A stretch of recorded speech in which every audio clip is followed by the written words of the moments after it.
Hey everybody, and welcome back. So today we're going to be doing a little bit of a different flight. I'm going to be jumping in here with Ron on 8 Lima November, and we're going to be heading out to the Imperial VOR. The reason we're heading there as opposed to staying here locally is it gets real congested around the VOR here in Yuma. I would try to go flying a couple days ago with my buddy Sod, and one of the issues we ran into is I was like one of like 6 different pilots trying to do that VOR practice approach. There's just so many of these little flight schools in the Phoenix area that this becomes a very convenient cross country for them to come out here and do the VOR approach. So because of that, it just gets really congested. So our thought was, let's jump out to the Imperial VOR, which is only about 50 nautical miles away, and be able to get a little more time in the air, and on top of that, be able to see a different presentation to a VOR approach. But before I do that, let me thank my sponsors, because without them I wouldn't be able to get you guys this content at the speed at which I'm doing it right now. And number one is GRT Avionics.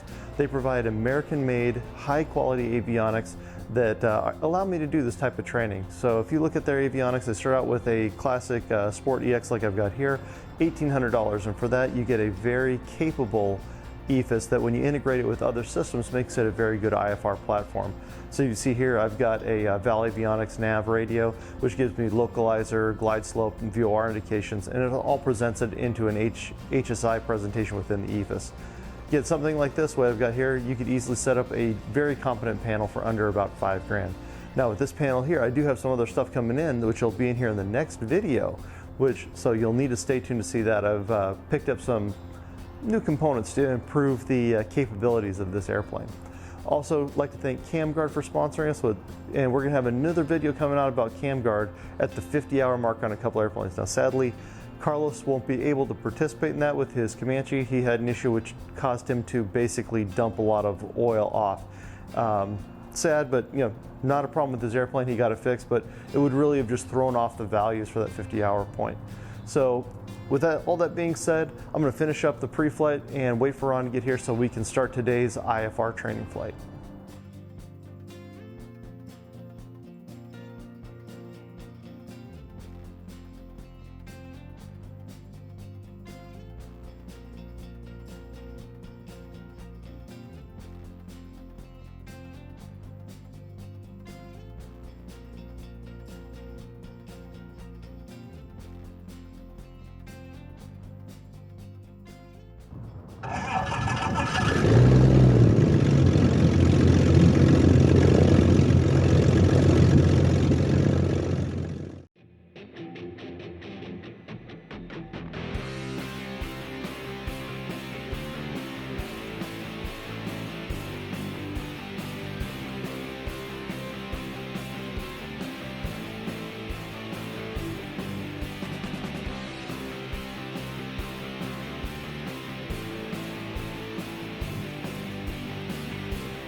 Checklist again. Review the checklist. All of the run-up items were checked earlier, but we did a preliminary. So pre-takeoff, we'll go full throttle. Tail above 30 knots, RPM above 2,700. Anything below 2,700 we consider detonation. We'll need to abort. Rotate 5 knots, climb out at VY to follow the procedure. Tower experimental 901 8 Lima November, holding short at Kilo, ready for departure, and we'd like to do the the Picacho 5 departure procedure. Paramount 918 Lima November, Unit Power Roger, hold for runway 26 for landing traffic. Holding short 26, 8 Lima November. Experimental 8 Lima November, runway 26 at Kilo, line up and wait for rollout. Line up and wait, 8 Lima November.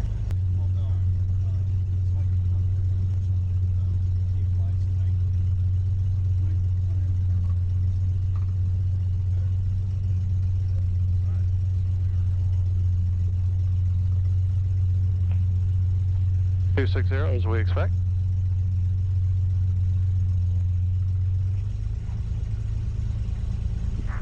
Experimental 8 Lima November, runway 26 at Kilo, wind 280 at 6, clear for takeoff. Your practice departure procedure is approved, and maintain view.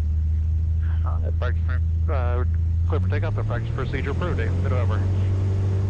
Full power.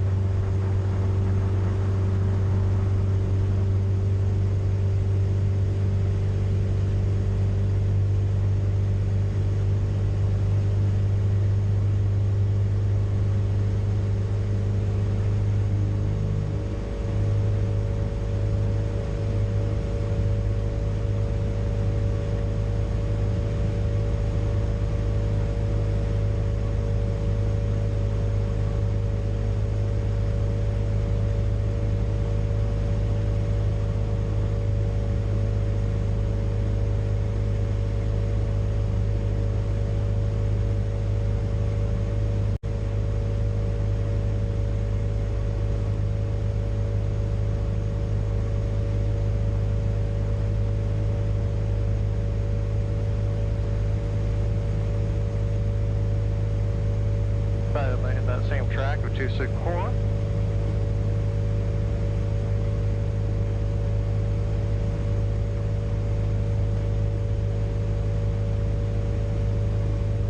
At 700. Traffic.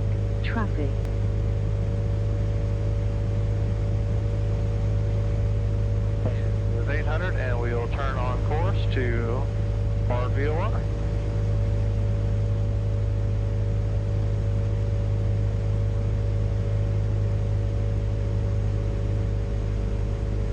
Turn to my heading 313. Get past it. Start timer, please. Thank you. I'm using it more out of curiosity. So you probably want to turn your heading bug around for your heading, just for reference. Yep.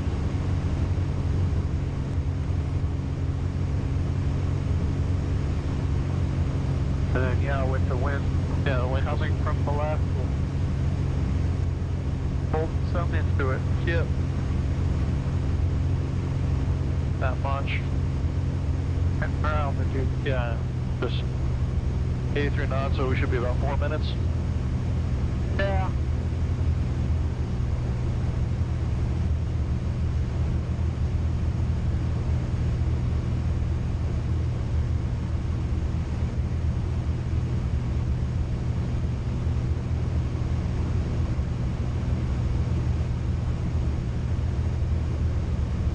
So what was our DM for missed approach? 5.7. Okay.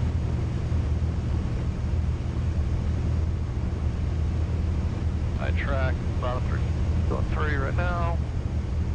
Might want to call traffic again. Haven't heard anybody, but Yeah.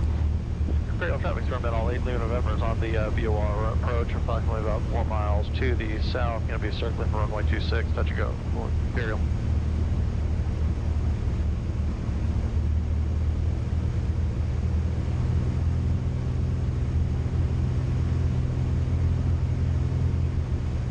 About 86 knots, so.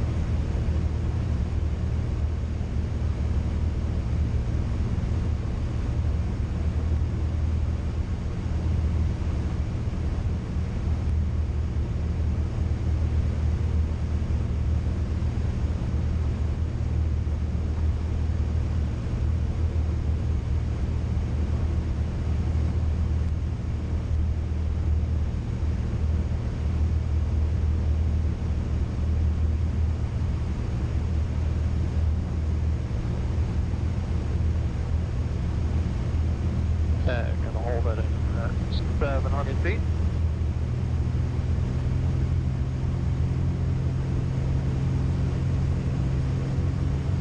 After that, it kind of has a hard time catching it.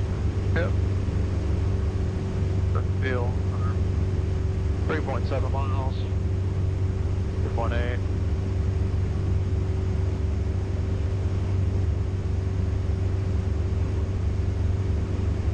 So we're gonna make a left turn for 26? Yeah, I'm gonna do a big turn, big right turn. Gonna come out, just go straight out.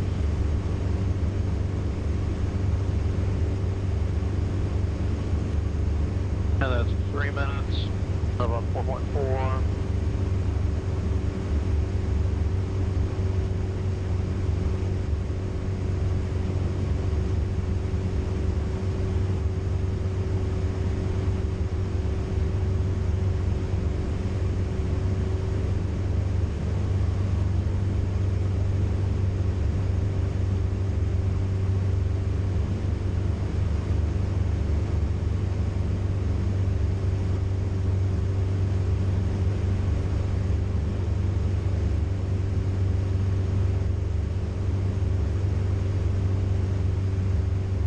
But 5.7 or 5.4?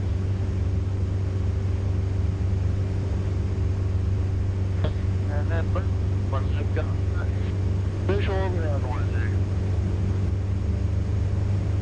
Imperial Quebec experimental 8 Lima November is going to be entering a left downwind runway 26, touch and go, Imperial. Runway, there we go.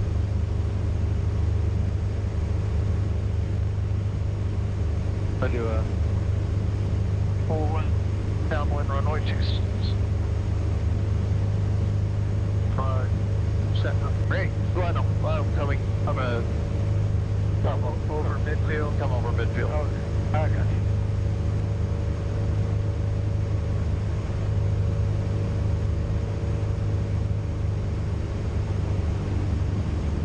Yeah, make sure you're right.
For today, again, it was an interesting day, just basically able to get a quick cross country in over to Calexico, and just the winds were, and just the way the air was today was a little weird. I mean, we were just getting bounced around left and right.